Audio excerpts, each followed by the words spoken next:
Hello everyone. अभी हम start करने वाले हैं इंडियन कॉन्ट्रैक्ट एक्ट 1872। ये आपका है जो इंडियन लॉज की जो बुक है उसका ये सेकंड चैप्टर है, इंडियन कॉन्ट्रैक्ट एक्ट। इस चैप्टर में आप बेसिकली पढ़ेंगे कि कॉन्ट्रैक्ट का what is basically a meaning of contract, contract nature of contract, contract ये क्या क्या क्या नेचर होता है। ठीक है, तो सबसे पहले हम इसमें एग्रीमेंट और कॉन्ट्रैक्ट के बीच में क्या डिफरेंस है वो पढ़ेंगे, जो इसेंशियल एलिमेंट्स है कॉन्ट्रैक्ट के वो पढ़ेंगे, और किस किस तरह के कॉन्ट्रैक्ट्स हो सकते हैं, टाइप्स ऑफ कॉन्ट्रैक्ट्स पढ़ेंगे। ठीक है, then offer of acceptance and the rules of communication and revocation पढ़ेंगे। ठीक है, तो इसमें वही बता रखा है, ओवरव्यू सबसे पहले आपको बता रखा है कि क्या क्या एलिमेंट होते हैं। सबसे पहले एक होता है एग्रीमेंट करना, और दूसरा होता है एनफोर्सेबिलिटी। एनफोर्सेबिलिटी का मतलब होता है कि कोई भी जो चीज़, जो भी कॉन्ट्रैक्ट हुआ है उसको उसका एनफोर्समेंट ज़रूरी है, मतलब उसका इम्प्लीमेंटेशन ज़रूरी है, वो होना चाहिए एज़ पर जो कॉन्ट्रैक्ट। अगर एज़ पर कॉन्ट्रैक्ट किसी ने अपनी लैंड बेची है और लैंड बेचकर सामने वाले से पैसा लेना है, तो उस कॉन्ट्रैक्ट के अकॉर्डिंग वो होना चाहिए, वो लैंड को वो सेल कर देना चाहिए और वो पैसा वो ले लेना चाहिए। तो that is enforceability. Then essentials of a valid contract. ये एक वैलिड कॉन्ट्रैक्ट, कब एक कॉन्ट्रैक्ट जो होगा वो वैलिड होगा। और टाइप्स क्या हैं कॉन्ट्रैक्ट के, कितने टाइप्स हैं। ठीक है। एग्रीमेंट जो है वो अगेन दो तरह का हो सकता है, एक ऑफ़र हो सकता है, एक एक्सेप्टेंस होता है। ऑफ़र में मैंने सामने वाले को ऑफ़र किया, मैंने सामने वाले को ऑफ़र किया कि आप जाओ, मैं आपकी लैंड ख़रीदना चाहती हूँ, आप मेरे को 5 लाख रुपए में आप ये लैंड सेल कर दो। तो मैंने सामने वाले को ये ऑफ़र किया। एक्सेप्टेंस, सामने वाला जब उसको एक्सेप्ट कर लेता है कि हाँ ठीक है, आप मेरी लैंड 5 लाख रुपीज़ में आप ले लो, दैट इज़ द एक्सेप्टेंस। तो ऑफ़र में भी लीगल रूल्स क्या क्या है उसमें, legal rules of a valid contract, क्या क्या रूल्स लगेंगे। देन कितने तरह का ऑफ़र होता है। Then essentials of a proposal. एक प्रपोज़ल, अगर मैं किसी को एक प्रपोज़ल दे रही हूँ कि भाई ठीक है, एक मैं आपकी लैंड 5 लाख रुपए में खरीद लेती हूँ, तो उसके क्या क्या एक होना चाहिए एक प्रपोज़ल में। देन कम्युनिकेशन ऑफ ऑफ़र, कि मेरे को सामने वाले को ये ऑफ़र कम्युनिकेट करना है। ये नहीं कि मैंने तो अपने अपने घर में बैठ के मैंने बोल लिया कि हाँ ठीक है, मैं आपको 5 लाख में लैंड सेल करूँगी, बट सामने वाले तक ये बात पहुँची ही नहीं। तो मेरे को अपने जो ऑफ़र को कम्युनिकेट भी करना है सामने वाले को। देन एक्सेप्टेंस, सामने वाला जो है वो एक्सेप्ट करना चाहिए लीगल रूल्स, उससे लीगल रूल्स क्या रिलेटेड है। देन उसका कम्युनिकेशन ऑफ एक्सेप्टेंस, अगर सामने वाला एक्सेप्ट कर रहा है तो वो इस बात को वो कम्युनिकेट भी करे, मतलब जो ऑफ़र देने वाले को वो बताए भी। प्रॉमिसर एंड प्रॉमिसी आप इसमें पढ़ोगे कि प्रॉमिसर जो वो होता है जो प्रॉमिस करता है कि मैं आपको ये लैंड के बदले में 5 लाख रुपया दूंगा।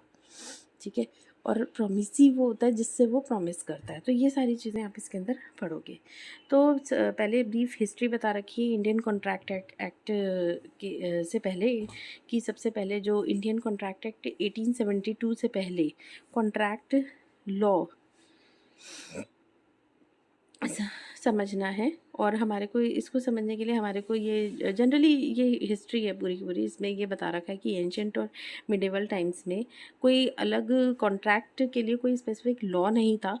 इसमें क्या था, अलग अलग जैसे कि वेदास, धर्मशास्त्रास, स्मृति, श्रुतिज, इन सब में जो भी लॉज बनाए गए थे वही उसी को फॉलो किया जाता था मौर्यस के टाइम पे। क्योंकि देखो लेन देन जो था वो शुरू से चलता आ रहा है, और लेन देन के बेसिस पर ही हमारा जो बिज़नेस होता है वो डेवलप होता है।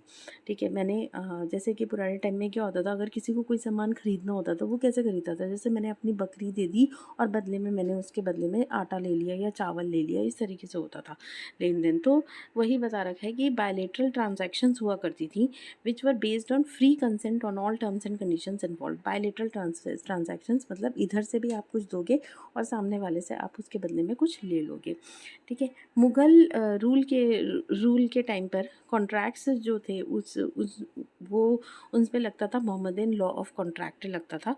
और ये इतना ज़्यादा पूछा भी नहीं जाता है, बट फिर भी मैं आपको बता देती हूँ।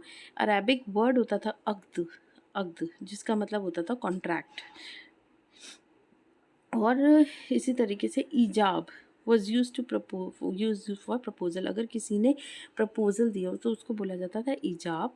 और कॉन्ट्रैक्ट को बोला जाता था कि अब ये जैसे कि कॉन्ट्रैक्ट हो गया कि आप 5 साल तक मेरे लैंड पर आप कल्टीवेशन करोगे, दैट इज़ अ कॉन्ट्रैक्ट, उसको बोला जाएगा अक़्द।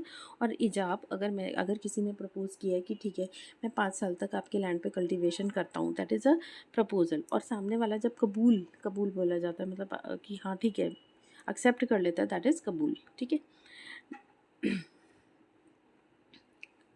इसमें कोई फॉर्मेलिटी नहीं होती थी, किसी भी तरह का पेपर वर्क नहीं होता था। देन हिंदू लॉ जो था वो इंग्लिश लॉ से बहुत ही डिफरेंट था। हिंदू लॉ में क्या होता था, बहुत सारे कस्टम्स होते थे और वर्क्स होते थे स्मृति करास के, जिन्होंने ये इंटरप्रेट किया और एनालाइज किया वेदास को, फिर उन्होंने हिंदू लॉ बनाया। तो हिंदू लॉ क्या था, बहुत ही ज़्यादा ये कस्टम्स पर उस बेस्ड था। और हिंदू लॉ के अकॉर्डिंग ये अभी भी है, कोई भी माइनर या इंटॉक्सिकेटेड पर्सन या ओल्ड मैन और handicap can not enter any valid contract. It's a very important line. ये अभी भी है, अभी भी जो प्रेजेंट हमारा कॉन्ट्रैक्ट एक्ट है, हमारा जो ये आया था हमारा इंडियन कॉन्ट्रैक्ट एक्ट, ये बेसिकली जो ब्रिटिशर्स आए थे वो लेकर आए थे और अभी भी वही चल रहा है हमारा। और ये हिंदू लॉ में भी था कि कोई भी माइनर, कोई भी बच्चा जो 18 साल से नीचे है, या कि कोई इंटॉक्सिकेटेड पर्सन जिसने जैसे किसी को नशे की हालत में आप कोई कॉन्ट्रैक्ट साइन करवा देते हो वो, या फिर मेंटली रिटार्डेड है वो पर्सन, या फिर कोई बहुत ही बूढ़ा आदमी जो किसी चीज़ को सोच समझ नहीं सकता, या कोई हैंडीकैप जो साइन नहीं कर सकता, वो किसी भी वैलिड कॉन्ट्रैक्ट में एंटर नहीं कर सकता। और इसमें एज भी डिफ़ाइन कर रखी है नारदा स्मृति के अकॉर्डिंग। जो 8 साल से नीचे है उसको इन्फेंट माना जाएगा। 8 से 16 साल तक वो बॉयहुड में लड़कपन की उम्र में माना जाएगा। और आफ्टर 16 ईयर्स वो एक किसी भी वैलिड कॉन्ट्रैक्ट में एंटर हो सकता है। बट एज़ पर जो हमारा प्रेजेंट इंग्लिश कॉन्ट्रैक्ट एक्ट है, तो हम 18 ईयर्स तक को 18 ईयर्स से छोटे बच्चे को हम माइनर मानते हैं। ब्रिटिश पीरियड के दौरान तो क्या हुआ कि इंडियन कॉन्ट्रैक्ट एक्ट जब नहीं था तो इंग्लिश लॉ अप्लाई किया जाता था। जब ब्रिटिशर्स आए थे, वो सबसे पहले ब्रिटिशर्स बेसिकली देखो ट्रेड करने के लिए आए थे।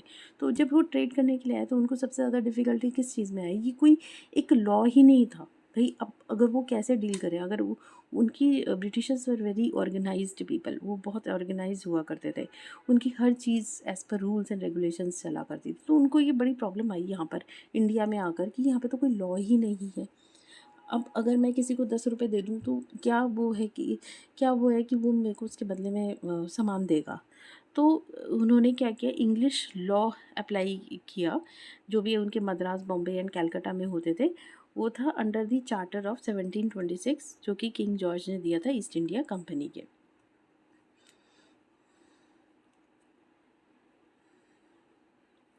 उन्होंने ये कहा था कि अगर दो पार्टीज़ जो हैं वो कॉन्ट्रैक्ट में हैं और एक का रिलीजन दूसरे के रिलीजन से अलग है, जो डिफेंडेंट का जो लॉ होगा वो यूज़ किया जाएगा।